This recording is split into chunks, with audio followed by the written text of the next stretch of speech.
আসসালামু আলাইকুম। সবাইকে স্বাগত আমার আজকের রমজান স্পেশাল এপিসোডে। আজও আপনাদের জন্য ভীষণ মজার একটা ইফতার রেসিপি নিয়ে এসেছি, যেটা আপনারা চাইলে রোজার আগেই বেশি করে বানিয়ে ফ্রিজ করে রাখতে পারেন। তারপরে রোজার মাসে যে কোনো সময় ইফতারের আগে বের করে ভেজে নিতে পারেন। আজকে তৈরি করে দেখাচ্ছি চিকেন ব্রেড কোন বা কোন সমোসা।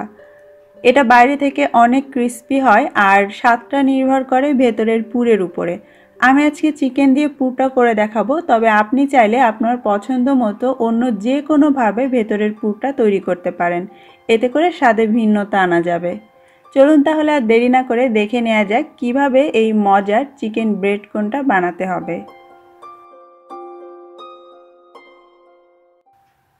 প্রথমে আমরা ভেতরের পুরটা রেডি করে নিব। এজন্য একটা হাঁড়িতে আমি 2 কাপের থেকে একটুখানি বেশি পানি নিয়ে নিচ্ছি। আসলে যতটা মাংস সেই হিসেবে পানিটা নিতে হবে। তারপর এই পানিতে আমি 1/2 চা চামচ দিয়ে দিচ্ছি লবণ, 1/2 চা চামচ দিচ্ছি গোলমরিচের গুঁড়ো, 1 চা চামচ দিচ্ছি আদা বাটা, 1/2 চা চামচ দিচ্ছি রসুন বাটা এবং 1/2 চা চামচ দিয়ে দিব লাইট সয়া সস। তারপর এই পানির সঙ্গে সব কিছু একসঙ্গে ভালো করে একটু নেড়ে মিশিয়ে নিব। আপনারা চাইলে কিন্তু একটু টুইস্ট আনতে পারেন, যেমন সয়া সসের পরিবর্তে ধনে, জিরা, লাল মরিচের গুঁড়া এগুলোও দিতে পারেন। এবারে এই পানির মধ্যে আমি অর্ধেকটা মুরগির বুকের মাংস দিয়ে দিচ্ছি। আমি হাড্ডি ছাড়া মাংস নিয়েছি, চাইলে হাড্ডি সহ মাংসও নেওয়া যাবে। এবারে মিডিয়াম আঁচে আমরা এই মুরগির বুকের মাংসটাকে সেদ্ধ করে নিব, ঢেকে অথবা খোলা অবস্থায়। তবে মাঝে মাঝে একটু উল্টে দিতে হবে যাতে মাংসের পিসটা খুব ভালোভাবে সেদ্ধ হয়। সেদ্ধ হওয়ার পর এবার আমি এটাকে তুলে নিয়েছি। এখন আমরা এটাকে ছোট করে একটু কেটে নিব। শ্রেডেড চিকেন করার জন্য মুরগির বুকের মাংসের যে আঁশ অংশগুলো সেগুলোকে একটু আলাদা আলাদা করব। তবে আপনি চাইলে ছুরি দিয়ে একদম কুচি কুচি করে এটাকে কেটে নিতে পারেন, অথবা আমার মতো দুটো কাঁটা চামচের সাহায্যে থ্রেডগুলোকে এইভাবে একটু আলাদাও করে নিতে পারেন। আরেকটা কাজ করা যেতে পারে, সেটা হচ্ছে একটু ছোট করে কেটে নিয়ে ব্লেন্ডারে জাস্ট একবার দুবার একটু পালস করে নিলেও কিন্তু হয়ে যাবে, যেভাবে আপনার সুবিধা হয়।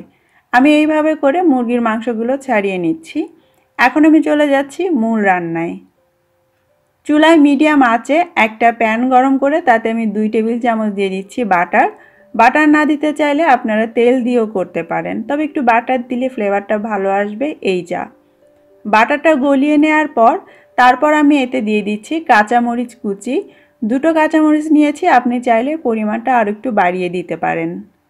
মরিচটা হালকা করে একটু ভেজে নেওয়ার পর এর মধ্যে 1 চা চামচ দিয়ে দিচ্ছি আদা রসুন বাটা। মুরগি সেদ্ধর সময় আমরা আদা রসুন বাটা দিয়েছি, এজন্য এই সময় আমি একটু কম পরিমাণে দিলাম। তারপরে আমি এর মধ্যে 3টা মাঝারি সাইজের পেঁয়াজ কুচি দিয়ে দিচ্ছি। চাইলে পেঁয়াজের পরিমাণ বাড়িয়ে দিয়ে মাংসের পরিমাণ কম রাখতে পারেন, অথবা মাংসের পরিমাণ বেশি দিয়ে পেঁয়াজের পরিমাণ কম রাখতে পারেন, অথবা দুটো সমান সমানও রাখা যাবে।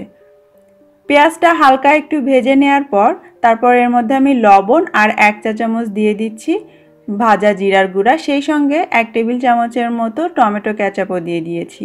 সব কিছু একসঙ্গে নেড়ে একটু মিশিয়ে নিব। তারপর আমি এর মধ্যে 1.5 কাপ মতো দিয়ে দিচ্ছি সেই শ্রেডেড চিকেনটা। সব কিছু কিন্তু আগে থেকেই রান্না করা, তো আমাদের খুব বেশিক্ষণ ধরে রান্না করতে হবে না, জাস্ট 4-5 মিনিট মিডিয়াম আঁচে এইভাবে নেড়ে চেড়ে যেতে হবে যতক্ষণ না সব কিছু ভালো করে মিশে যায় আর পেঁয়াজটা হালকা নরম হয়। তবে আপনি চাইলে কিন্তু দেশি স্টাইলেও এই পুরটা রান্না করতে পারেন। আমার পুর তৈরি হয়ে গিয়েছে, এটাকে নামিয়ে এখন ঠান্ডা করে নিব। এবারে আমরা ব্রেড কোনটা বানাবো, তার জন্য আমাদের স্লাইস ব্রেড লাগবে। আমি হোয়াইট ব্রেড নিয়েছি, আপনারা চাইলে কিন্তু ব্রাউন ব্রেড দিয়েও করতে পারেন। প্রথমেই এই ব্রেডটাকে খুব ভালো করে বেলে একদম চ্যাপ্টা বানিয়ে নিব।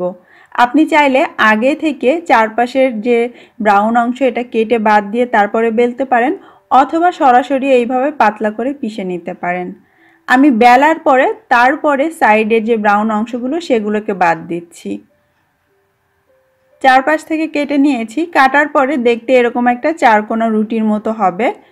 এইবারে আমরা এটাকে আবারও হালকা করে একটু বেলে নিব, এতে করে কোথাও যদি একটু কম বেলা হয় তো চারপাশটা সমান হয়ে যাবে। আসলে আপনি যত পাতলা করে এটাকে বেলতে পারবেন ততই আপনার ফোল্ড করতে সুবিধা হবে। আবারও একটু বেলে নিয়েছি।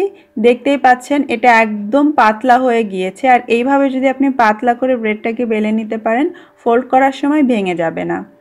এবারে আমরা এর উপরে একটুখানি পানি এইভাবে হাত দিয়ে লাগিয়ে নিব। এতে করে এটা একটু নরম হয়ে যাবে, ফোল্ড করতেও সুবিধা হবে আর তাছাড়া আটকেও যাবে।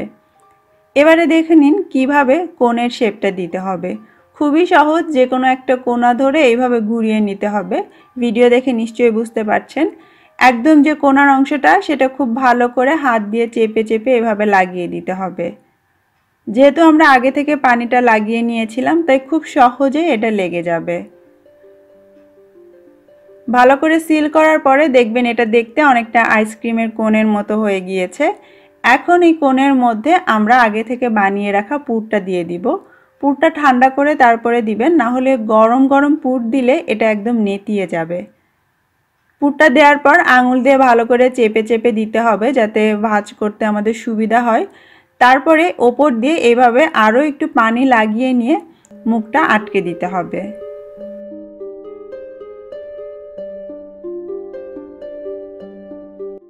শুধু পানি দিয়েই কিন্তু খুব ভালো করে আপনি এটাকে আটকে দিতে পারবেন। কোনো ধরনের ময়দার গ্লু বানানোরও দরকার নেই। যে কোণাগুলো আছে সেগুলো একটু খেয়াল করে বন্ধ করে দিতে হবে। এইভাবে করে আপনি যতখানি পুর তৈরি করেছেন সেই হিসেবে যতগুলো ব্রেড লাগে একে একে বানিয়ে আপনাকে এভাবে রেখে দিতে হবে। এবারে আপনি চাইলে এটা সরাসরিও ভাজতে পারেন অথবা ব্রেড ক্রাম্বে গড়িয়েও ভাজতে পারেন। তো ব্রেড ক্রাম্ব দিয়ে গড়ানোর জন্য প্রথমে আমরা একটা ডিমের মিশ্রণ তৈরি করব। মাঝারি সাইজের একটা ডিমের সঙ্গে আমি 1 টেবিল চামচের মতো দুধ দিয়ে দিচ্ছি। দুধটা দিচ্ছি জাস্ট একটু পরিমাণে বাড়ানোর জন্য। আপনি চাইলে 2টো ডিম নিতে পারেন। সাথে একটু লবণ আর গোলমরিচের গুঁড়ো দিয়ে একসঙ্গে খুব ভালোভাবে ফেটে নিব। এইবারে সেই আগে থেকে বানিয়ে রাখা ব্রেড কোনগুলো নিয়ে এর মধ্যে ভালো করে একটু চুবিয়ে নিব। চারপাশে ঘুরিয়ে ঘুরিয়ে ভালো করে এটাকে একটু চুবিয়ে নিতে হবে, যাতে কোথাও শুকনো না থাকে। শুকনো থাকলে সেই জায়গাটাতে ব্রেড ক্রাম্ব ভালো করে বসবে না। তারপর এটা ব্রেড ক্রাম্ব দিয়ে ভালো করে এইভাবে কোট করে নিতে হবে। আমি আমার ঘরে বানানো ব্রেড ক্রাম্ব দিয়ে কোট করছি। কিভাবে ঘরে ব্রেড ক্রাম্ব বানাতে হয় তার ভিডিও আমার চ্যানেলে আছে, ডেসক্রিপশন বক্সে আপনারা লিঙ্কটা পেয়ে যাবেন। কোট করা হয়ে গেলে আপনি সরাসরি চাইলে এগুলোকে ভেজে নিতে পারেন অথবা ফ্রিজের নর্মাল চেম্বারেও রেখে দিতে পারেন 2-3 দিনের জন্য। আর যদি সেটা না চান, সরাসরি এগুলো কোনো একটা বক্সে বা জিপলক ব্যাগে ভরে ডিপ ফ্রিজে রেখে দিতে পারেন এবং 1 মাসেরও বেশি সময় ধরে এটা ভালো থাকবে।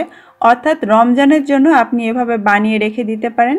ইফতারে 10 মিনিট আগে বের করে মাঝারি আঁচে ভেজে নিতে হবে।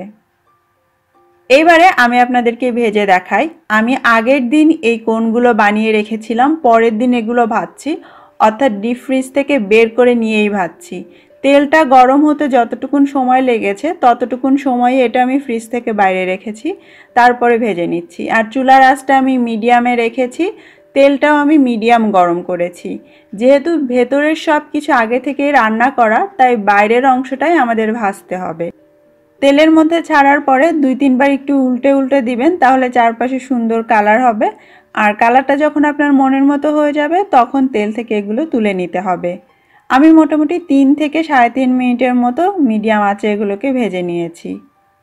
ব্যাস তৈরি হয়ে গেল ভীষণ মজার, দেখতে সুন্দর ব্রেড কোন সমোসা।